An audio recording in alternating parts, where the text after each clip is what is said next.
KXTC Podcast. En décembre 2023 va sortir ce nouveau livre, Le Monde selon Marie, livre 2, paru aux éditions 7e Ciel. Nous avons demandé son petit résumé traditionnel à Gérald Vaussore, son auteur.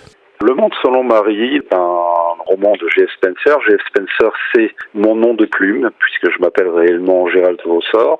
Je suis auteur depuis 2014. J'ai commencé à écrire à l'âge de 50 ans.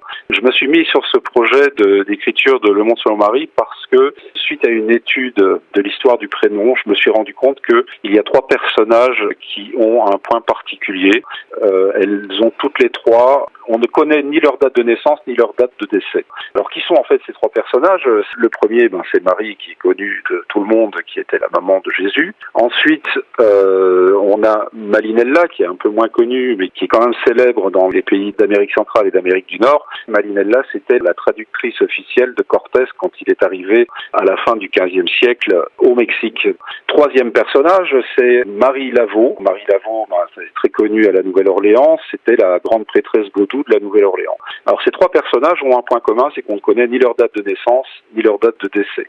Et partant de ce précepte, eh bien, en fait, moi, je me suis dit, tiens, peut-être que finalement, puisque c'était 3 personnes qui avaient des pouvoirs un peu particuliers, peut-être que finalement, c'était la même personne.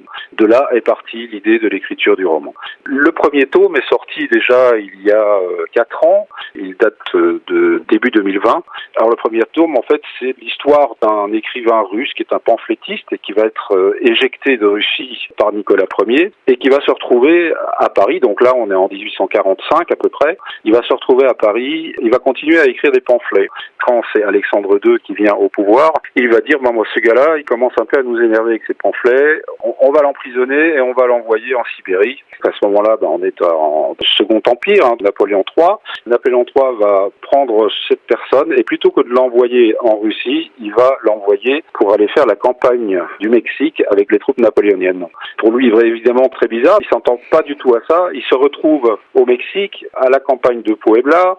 Il va servir de correspondant de guerre puisque c'est quelqu'un qui a la plume facile.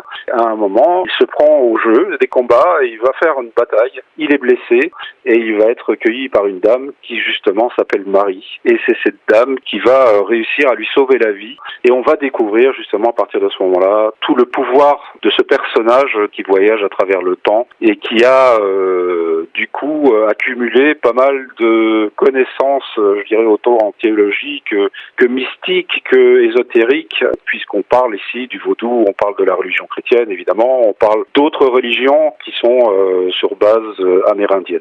De cette rencontre entre ce personnage qui s'appelle Yvan et Marie va naître une petite fille qui s'appelle Swan. En 2 phrases, je vous ai fait le résumé du premier tome.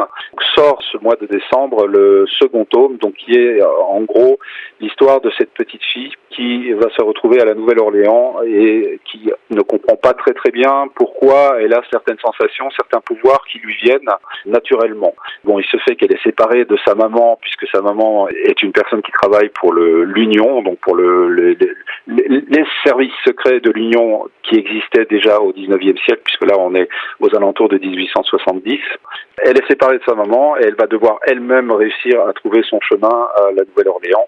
Elle est également séparée de son papa. Son papa était un écrivain russe qui a dû retourner pour certaines raisons en Russie. Donc elle se retrouve seule à la Nouvelle-Orléans. Swan va devoir découvrir d'où elle vient et d'où lui viennent ses pouvoirs. Et c'est finalement tout le sujet de ce second tome. KXTC Podcast.